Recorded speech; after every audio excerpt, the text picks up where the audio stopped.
Morning, everybody. So this morning, I think this is the fourth week of the fourth Sunday of the summer holidays, if you're counting. And over the summer holidays, we're looking through, it's a series we're calling Stories Jesus Told. It doesn't have a deliberate sequence to it, other than we're looking at parables over this summer period. So they're all stories that Jesus told. Parables, of course, are more than just stories, but they're not allegories. So they're not a special thing where every item in the story has a particular significance. They're there to give you one particular message, and the story is put together for that. That's what we're in the middle of. Last week we heard about the 10 bridesmaids from Matthew 25. David shared about that. And this week I am following on from that. So I'm speaking on the next parable in chapter 25 of Matthew, which, if you want to get a jump on it, is on page 961 in your Bibles there in the chairs around you. The whole of the discourse, this set of teaching that Jesus is giving, is about, and you'll see if you look just back in chapter 24, the day and hour unknown, the end times, the end of all things when Jesus comes again. And he tells these series of stories to help the disciples understand what that's going to be like, or probably more accurately, to understand what it's not going to be like, because it's not going to be like anything that they would make sense of it up until this point. So it sits, this story this week, and obviously the story from last week, sits in a set of 5 parables, which are all based around the second coming. There's 2 at the back end of chapter 24, and then there's 3 through the start of chapter 25. And they all say that second coming will be unexpected. It'll be like a thief in the night.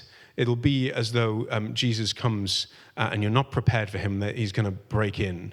Now, this is a point about parables. Parables don't tell you exactly who Jesus is. It is not saying that Jesus is a thief, but there is a characteristic of the way a thief is experienced by us that could also be true for how we might experience Jesus if we're not prepared. So, the second coming is going to be unexpected. It's going to be decisive. There's a story in the back end of chapter 24 about 2 people, about people working in a field next to each other. I mean, they're literally joined in hands to do the job they're doing, and one of them is taken into the kingdom of heaven and one of them is left behind. It's decisive. People who are simply getting on with ordinary life will be suddenly divided if they're not ready. And it's a moment of accountability. When the master returns, in the story last week, when the bridegroom returns, in the story that we're about to get into this week, when the master returns, the master figure in this is an allusion to Jesus. So when Jesus returns, his servants will have to give an account of what and how they have lived and served him. And that will somehow figure in what happens next. What have they been doing in his absence? So unexpected, decisive, and accountable. And really, it was about last week being ready. Like, are you ready? Are you prepared? Are you doing what you need to do? This week, we're doing a bit more of that, but it's also about how do we wait faithfully. So we don't just sit around twiddling our thumbs being ready, but wait faithfully. It's the same context, the same idea of a returning master coming back, the same idea of a period of waiting, but this slightly different question. So rather than are you ready, it's what do you do while you wait?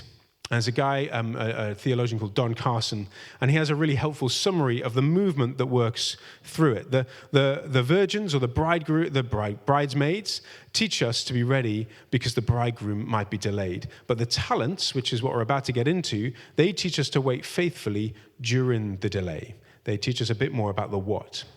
And the concise summary there is wait for the Lord Jesus as slaves commissioned to improve their master's assets.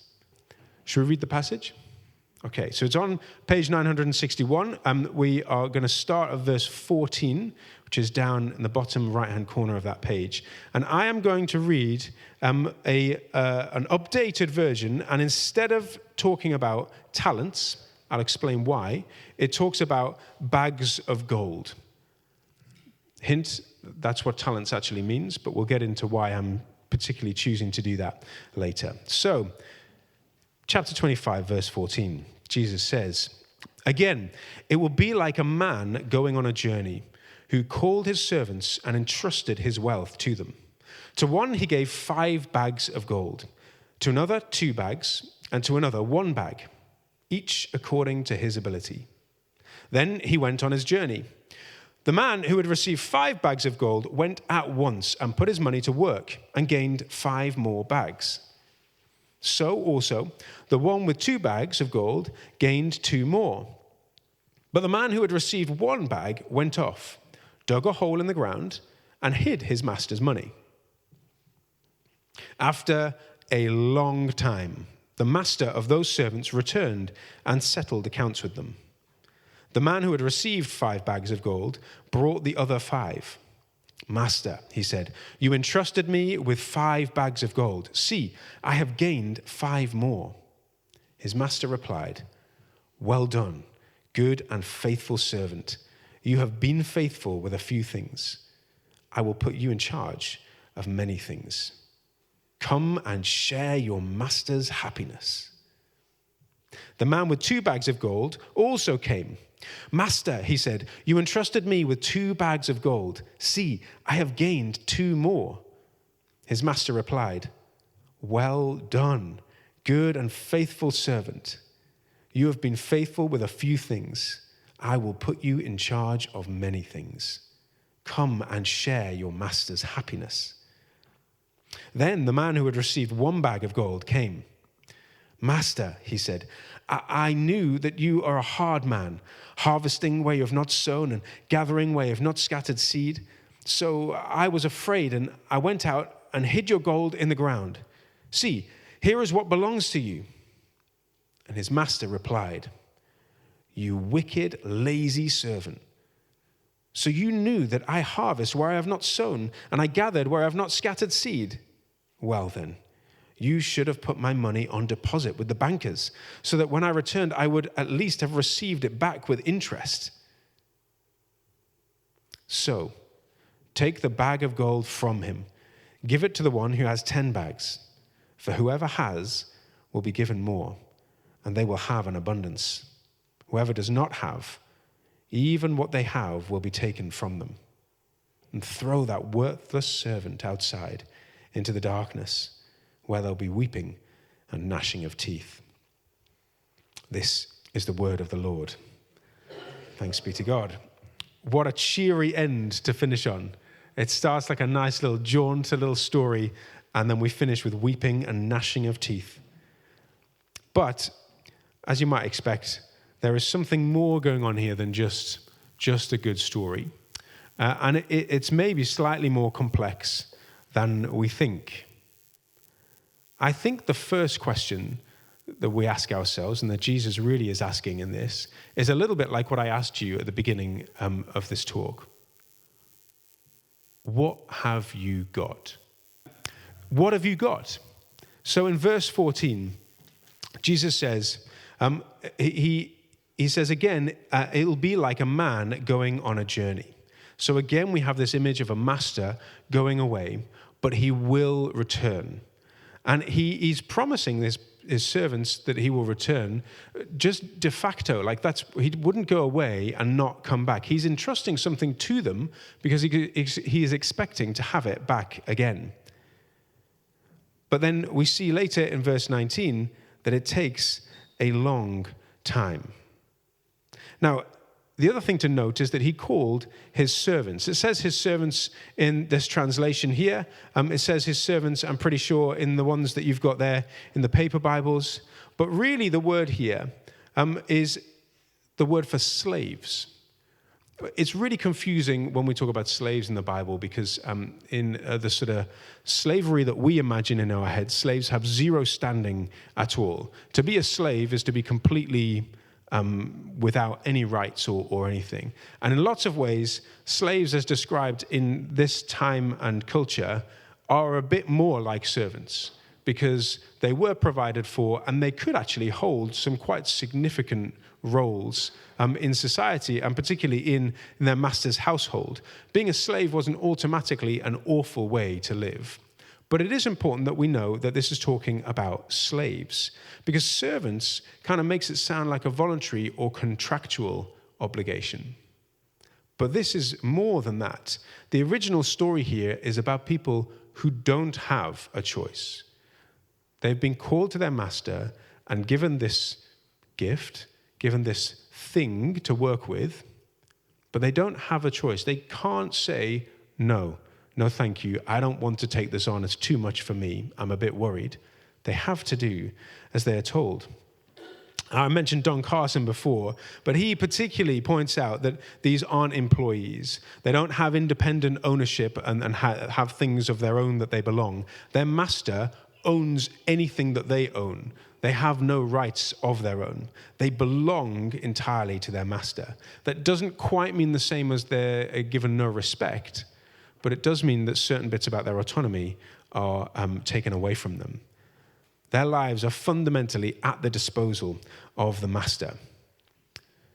Jesus isn't making a positive statement about human slavery here. He's using this familiar master-slave relationship to describe the belonging and allegiance that we have when we voluntarily become Christians and submit and place ourselves under God's rule and reign.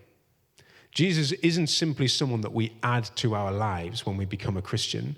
We belong to him. He is our Lord, the one who has complete authority over everything, whether we want to do it or not. We still have the choice to say no, but if we fully submit, the choice seems to fade away. Our lives, ultimately, when we become Christians, are not our own. So, in verse 14, then, it says that the master entrusts his property. This is a key phrase for us to remember. He doesn't give them their own property for them to have a go with. He entrusts his property to them, and it remains his property. They are just looking after it. In verse 18, his master's money, it says. And in verse 20, you entrusted me with 5 talents, the servant replies. Your talent, it might say, if you look then at verse 25. But the money never ceases to belong to the master. The servants are stewards rather than owners, and the same is true for us and the things that we possess. Whether it's things that you think you have worked really hard to get, like your house, your money, your trainers, your kids, whatever it might be, even if you think you worked really hard for that and it deserves to be yours, once you are a Christian and you submit your life to Christ, they don't properly belong to you anymore. They're God's. And actually, they were his in the first place, because who came first, you or the creator of the universe? So that argument I have constantly with my children of, but I had it first, it doesn't apply here. The servants in this story are stewards, not owners. There's a theologian called Michael Green who also writes on this, and he says that it's actually an investment which the master is making in us, his servants. Rather than giving us something for us to have a go with, he is investing in us. And when you make an investment, I don't know if you ever have, but you expect some sort of return. It might be modest, it might be massive, but you expect some sort of return. It is, however, still a risk. And risk is important. This idea of an investment is much closer than what we think of as talents. So the word talent, it just describes a quantity of stuff, a measure. And it obviously has become also the root for the word talent, like things that you're good at. And sometimes that's helpful when we look at this, but most people who have read this story before think it's a story about the things you're good at, your talents. And it has nothing to do with that specifically. It does include the things you're good at, but more particularly, it's about these bags of gold, these things of monetary value, the things that you own and have influence over and control over, whether it's the resources at your disposal in terms of your car and how you use that, or your property and how you use that, or the influence you have in the position that you occupy at work and how you use that. And these aren't small bits of money that the master is giving. Working it out into rough equivalency for today, a talent is about £500,000. So it's quite a lot of pounds. And if you were given 5 bags of £500,000, you'd be wondering, first of all, what was happening. Then you'd be thinking about all the things you could do with it. But this is a big investment. It's not just a little, like, it's not a pound he's giving you. He says £500,000. So, it's not your singing ability or your sporting ability, your confidence, your artistic ability, your personality. It's those things and all the things that you own. You don't get away with keeping your bank balance under wraps because you're so generous in your sparkling personality. Okay? Now, the parable is about something valuable entrusted to a servant. And they're given different amounts, aren't they? But we're never told what makes the first servant so much better that they get 5 talents, or the last servant so worrying that they only get 1. In fact, we're told that they're given according to their ability. And this isn't a measure on someone's value. In some ways, it looks like that, doesn't it? Because you're saying you're worth 5 bags of £500,000, but you're only worth 1 bag of £500,000.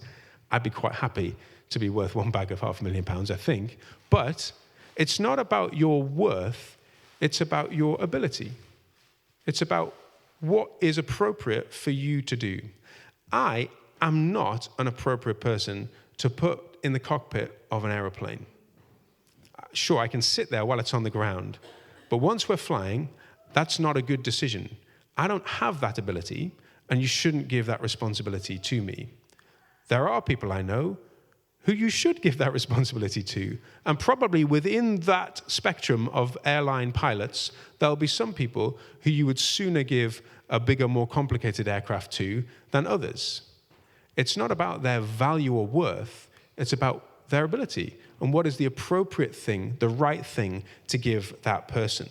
The master knows his servants, and he doesn't give them more than they need or can cope with. But he does give them what they can cope with. He doesn't limit what he gives you, even though you're capable of so much more.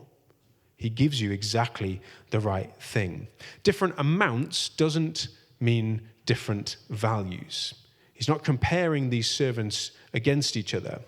The 5-talent servant doesn't have to become a 2-talent servant, and the 2-talent servant doesn't have to become a 5-talent servant. The 1-talent servant is quite okay staying a 1-talent servant. It's okay that that's what they are able to do, and the master will give you appropriately.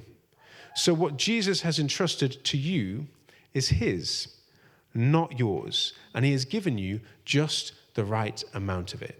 Whether that is time or money or your home or your work or your relationships or opportunities or influence or abilities or your spiritual gifts, your knowledge of Jesus, your position or place in life, or the opportunities to serve and love and witness to people, he has given you exactly what you can cope with. What you do with those things, though, that is down to you. What has Jesus put in your hands? Don't immediately think, what am I good at? But what has Jesus entrusted to you? It might be something you're not good at, but he's still entrusted it to you. It's important not to turn this into a God has given you gifts, so you got to work harder. That's not what this is about, and that's not really what the gospel is about either. The servants don't earn the talents, they're given them, and the responsibility comes after that entrusting gift. They don't have the responsibility beforehand, but once they've had this entrusted to them, they become responsible. And Christian life is a bit like that. Jesus gives before he asks. He doesn't say, sort your life out, and then I will give you entry into heaven. If you do a good enough job, at the second coming, the parousia that we're talking about, then if you do a good enough job, then I'll let you in. First, he gives you the free gift of grace and says you're in no matter what. And then comes the responsibility to live up to that. And if you don't, great news, The free gift is not taken away. But the responsibility comes after. It's a rescue before a mission rather than the other way around. You don't need to scrabble and hope that you make it at the end of life. You've made it. But now let's start doing some work. Jesus gave himself for us in the same way. We don't work to make ourselves acceptable to him. We work because we belong to him. We don't serve Jesus in order to become his servants. We serve Jesus because he has made us his own. And it's like the only choice left.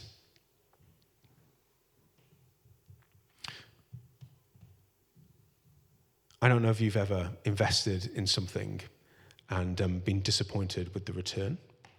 Abby and I, we had a house before and we decided rather than keeping that and renting it out or buying another property, we would put what we had and we would invest it because, you know, all the facts and figures say that is a good choice and probably in the long term a better choice even than property. And it was an absolutely appalling choice in the first 5 years. Everything went down. We lost money. And we were really frustrated. We were frustrated with the people that had advised us to do it. We were frustrated just, with the system. But when you make an investment and it doesn't pay off, that makes you feel really frustrated because you've given something that is yours and that you do need, and it's like someone else just hasn't even looked after it. And for us, we ended up having less than we'd put in a couple of years in. But in this story, the master gets frustrated even that he only has what he's put in. And let's have a look then at the three responses that these servants do. So if we think about that first section, that first bit where we were unpacking that passage, we were thinking that the theme then really was, what have you got? What is it that God has entrusted to you? Now I think we're thinking, what are you going to do with it? What are you doing with the bag of gold that you have been entrusted? The first servant, immediately, verse 16 through to 18, he went at once and put the money to work. Now, we're not told exactly what that means, but you can imagine what it means. If you buy something and sell it on at a higher rate of return, then you make the money work. Or you buy a thing that's going to make money, that you're making the money that you had work, so that overall your portfolio grows. That's not a bad thing in and of itself. Jesus never says that we should have a complete disregard for money. But this also isn't a sort of a covert blanket endorsement of capitalism, where Jesus is saying this is exactly how we should all just be trying to get the biggest gain possible. But we should put the money to work. And he gained 5 more. So he makes what he had again. And if you think about it, when you hear those crazy stories about the amazing entrepreneurs that started with nothing and now they have millions and millions of pounds, actually just doubling your money is not that good, is it? So he's done a good job within the story. He's done exactly what he was supposed to do, but he's being judged not so much on the outcome, but on what he did. He immediately went at once and put the money to work and gained 5 more. So we don't want to get hung up on how much he has now, but more on how he got to that point. The second servant does the same, and he again doubles his money. The key thing is not how much he is left with at the end or how wonderful his investment idea was. The point of the story is that he put it to work straight away. His response was, I'm going to get on and do something. But then the third servant goes away, digs a hole, and hides his master's money, which isn't as bad as it sounds to us. That probably sounds utterly ridiculous, like a dog digging a hole for a bone and then forgetting where it's left it. But that's not quite what's happening here. It's not the squirrel and the nuts hidden all over the forest. This was a kind of legitimate response to how to keep stuff safe at this time and in this part of the world. As long as you remember where you've buried it, that's pretty safe.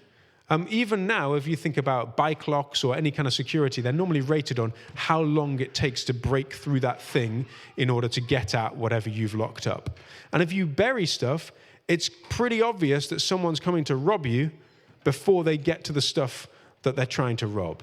And so you can come and mitigate the problem and sort it out. So it is a safe place to leave an investment if you don't want anything to happen to it.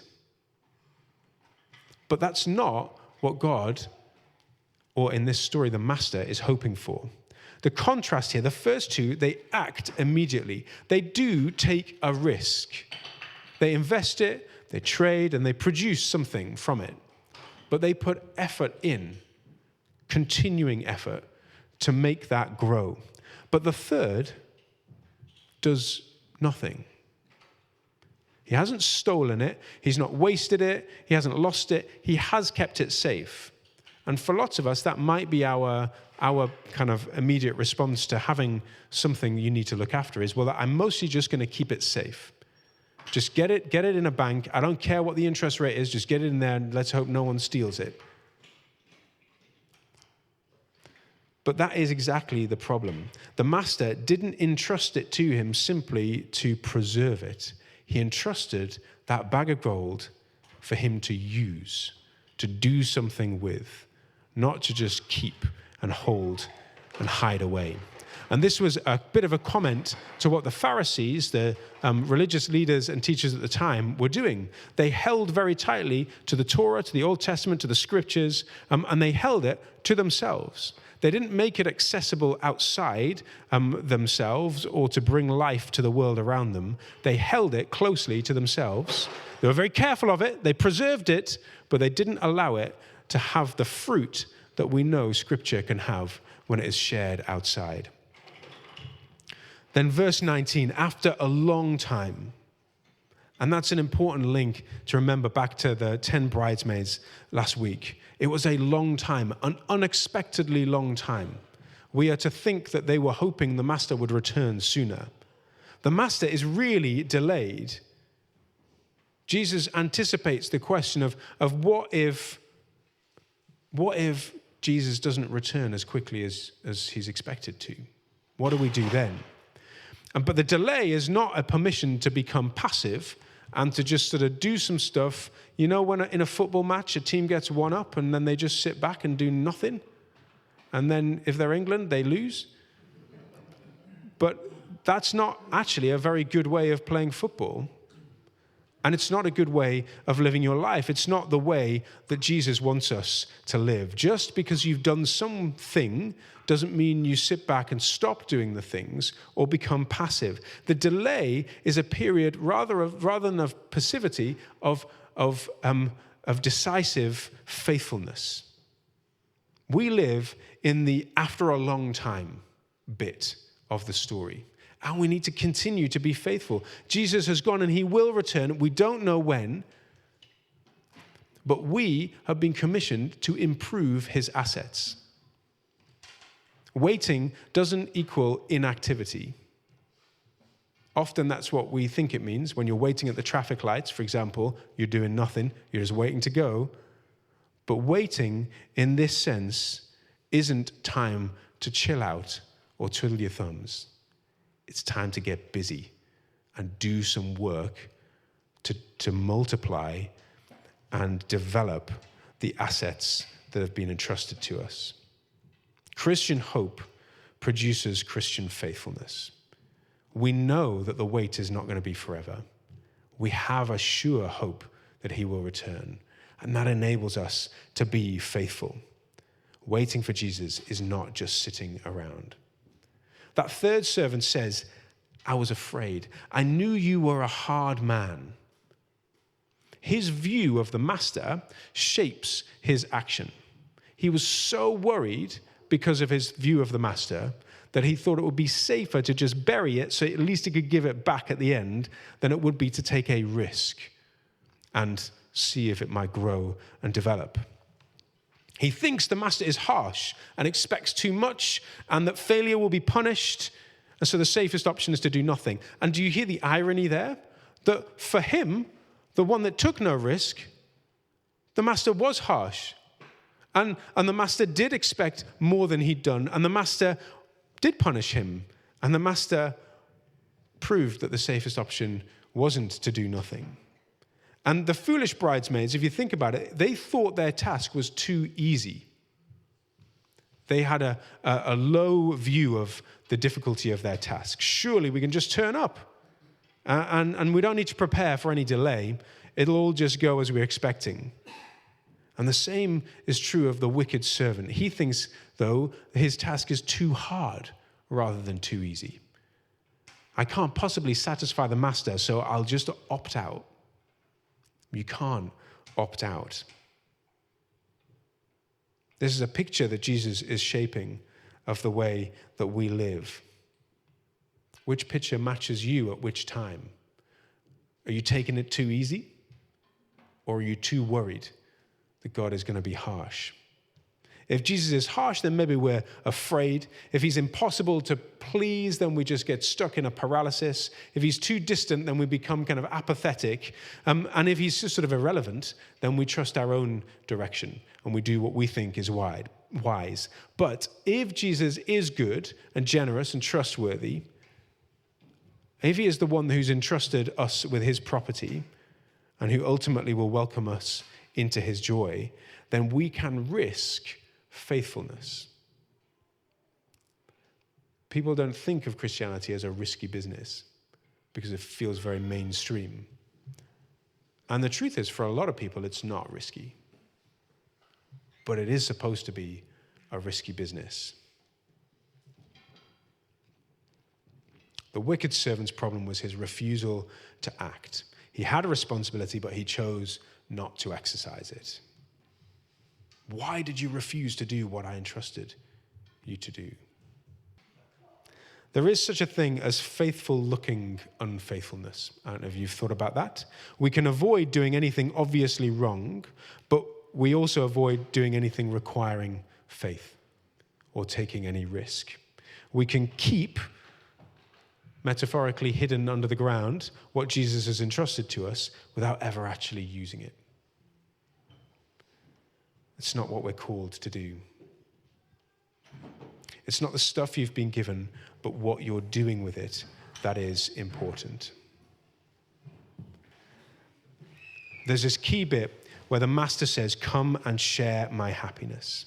It's in participation, in obedience, and in faithfulness that we get to share the master's joy. And that joy is the future kingdom, the return of Christ. Because Jesus himself is the ultimate faithful servant. He gave himself completely on the cross, in resurrection, in ascension, and returning to us. We are not trying to earn his welcome. We're living towards the day when he says, "Come and share in your master's happiness." So if you want to share in your master's happiness, take a risk. Be faithful with what you've been given. So Jesus is coming back. Jesus may take a while. And while we wait, everything that we have belongs to him. He's entrusted it to us. Don't bury it. Be faithful with it. Don't compare what you have to what other people have. The question is, what have you done with what Jesus has put in your hands? Not what everyone else has done. And the promise is, if you take a risk in faithfulness, he'll say, "Well done, good and faithful servant. Come and share and join in my happiness." Amen.